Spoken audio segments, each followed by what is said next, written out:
When you're ready to start a softchalk lesson, go to Lesson 1 on Functions, go down to the Lesson 1 online softchalk lesson, read the directions carefully. When you click on it, a new window will be launched, taking you to softchalk. Because I haven't tried this assignment before, it gives me some directions to click the Finish button on the last page when I'm done. This video is to show you what happens if you don't do that. So I'm going to click Continue and start the lesson. To get to the next page after reading page 1, you can click Next Page or Page 2. You'll be asked to work out several examples.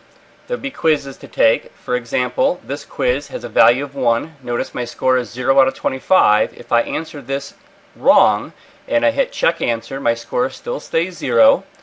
Sometimes there'll be a retry button. If there is, you'll have to press retry before trying the question again. However, this question doesn't have that.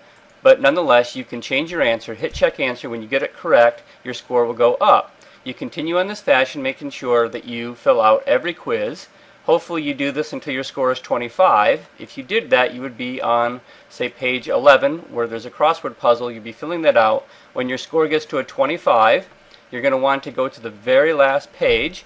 You'll be hitting Finish to finalize your answers to the crossword puzzle, but you're going to want to go to the very last page and click Finish. If you do that, clicking Finish saves your score and you'll be done. But what would happen if I didn't have time to finish and I wanted to start another session? So suppose that I'm sitting here with a score of 1 and I simply just close my browser and come back. What would that look like?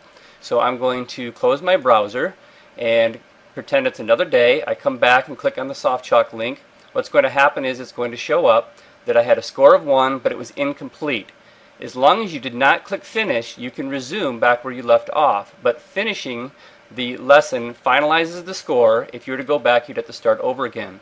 So if you don't get a score of 25 and you plan on improving your score, it's important not to click Finish so that you can come back, and when you launch the lesson, you should be given an option to resume a previous session. I wouldn't want to start over. When I click Resume, I should start with a score of 1, and then I can continue on, this time hopefully getting a score of 25 and finalizing my lesson. I'm going to go ahead to page 12, and I am going to finish the lesson. If you want to print a certificate to prove your score, you can do that. However, in a minute after hitting Finish, another way to do it is click on Score Receipt after your score has been submitted, and you can email yourself a receipt rather than printing it. In case something goes wrong and your instructor wants verification, then you could go back to your email and print it from there.